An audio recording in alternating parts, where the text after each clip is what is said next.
Hey everyone, welcome back to our Gundam X1 customizing series. Today we're tackling the chest and skirt armor, and trust me, things are about to get interesting. We've got some new tools to test out, plus the sketchiest panel liner you've ever seen. Let's dive in. Alright, first things first, let's lay out the game plan for today. I'll be focusing on the front skirt and chest panel, adding some custom scribing details, a bit of Pla Plate work, and continuing our white, black and gold color scheme from the last video. And I'm thinking a little extra depth could really make this front red piece pop too. Now, before we jump in, I've got to give a huge thanks to Hobby Mio for hooking me up with their scribing needles, both the 30° and 9° ones, plus a couple of handles. One handle's mostly plastic, but the other's full metal, and feels super sturdy, which I'm a big fan of. Today I'll be using the 9° needle, because it's perfect for the fine detailing we're doing. Just to be clear, while they send this to me for free, this isn't a paid promo, and nobody's telling me what to say. All opinions are 100% mine. I'm starting by scribing some new panel lines along these edges. Normally I would use a regular chisel style scribing tool, but when you're working on tight corners like this, it can be a real pain to pivot the tool smoothly. That's where this needle comes in handy. Since it's shaped like a pen, you can just glide it along the raised edge as a guide. No awkward twisting needed.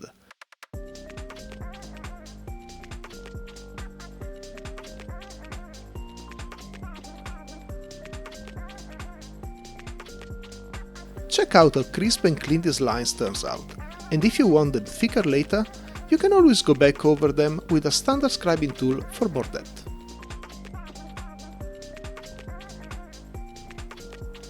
It's my first time using a needle so extensively, and I have to say that I'm really enjoying it. It's more precise than a regular scriber. Here, for example, I can scribe easily this line that's like 1 mm long. It can also be used with scribing tape with no issue, and it helps get those corners nice and sharp.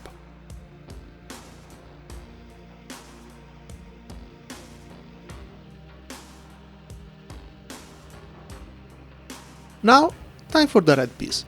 I want more dimension here, so I'm starting by carving 2 deep guidelines along the sides.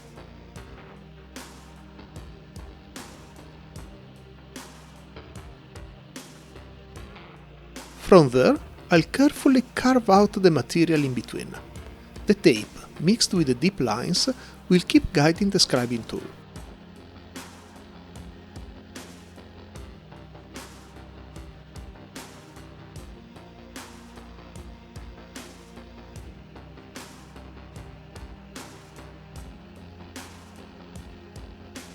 Once you dug deep enough, a quick sanding pass flattens everything out, while keeping those edges crisp.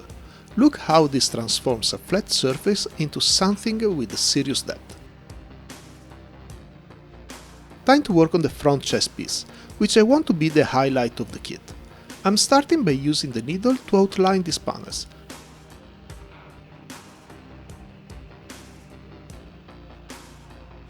Then, I'll gradually widen the lines, first with a 0.125mm chisel, then a 0.2mm. I want those lines to be nice and thick for the panel liner. Here is where I want my Pla Plating to be, but do you see this step? This needs to go, so I will flatten the surface with a bit of carving.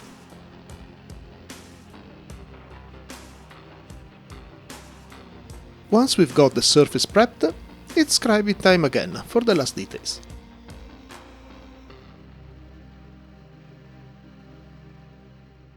Now for the fun part, adding 2 tiny Pla Plate hinges here. Normally I'd make this out with a hobby knife, but guess what? I've got this shiny new precision cutter begging to be tested, and oh man, it's a game changer. Cuts through PVC like it's butter, and gives me perfectly matching parts every time. A dab of cement, and bam! Custom details locked in place.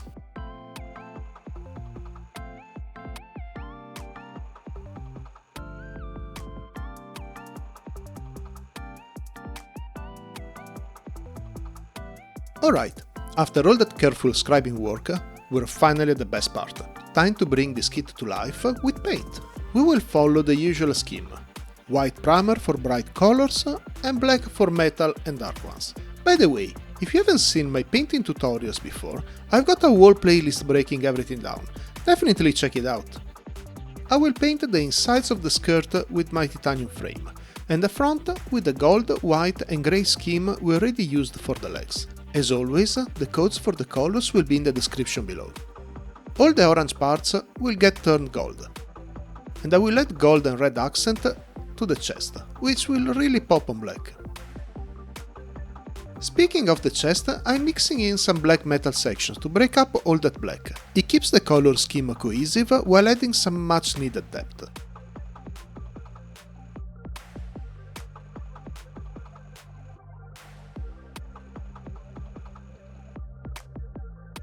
I'm really digging how this is coming together.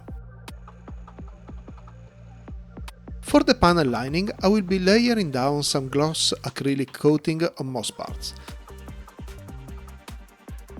followed, after it dries, with some acrylic black wash. You know the drill, easy cleanup with just a water damp and a Q-tip. For the chest I have a special plan, and the acrylic coat won't do. Let's use the gloss top coat from Mr. Hobby, which will resist the chemicals I will be using. Look what I found! This is by far the sketchiest stuff I've ever bought. It's supposed to be a gold panel liner, but I have buyer's remorse. Is this going to be legit? Not only does the label have pixels as big as boulders, but it's actually glowed color? Who the hell approved this? I say I take the risk and see how it goes. If you're enjoying this experiment, smash that like button and maybe subscribe too while you're at it. After all, we only live once. Alright, moment of truth. The flow's not as smooth as a regular liner, but the color's actually decent. I will need to let it dry to see if it's really okay or not. I want the side skirts to have these gold inserts, to give the sides an highlight.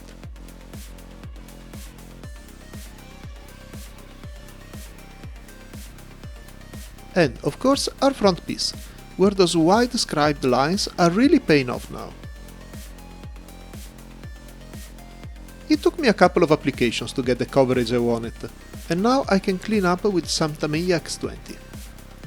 Here is where my real complaints start. The panel liner leaves a lot of golden particles around, and I need to keep cleaning over and over to get them out of the way.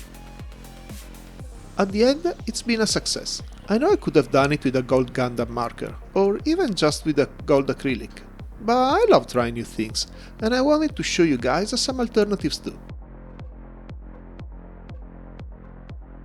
At the end, the result is surprisingly good, exactly the pirate look I wanted.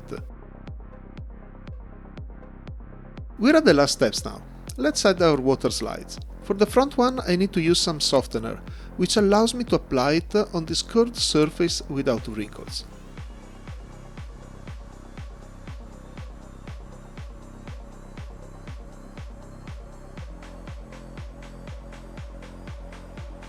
Now, time to finish with some flat top coat. And here we have it. Drop your thoughts in the comments. Is this sketchy gold liner a win or a crime against modeling?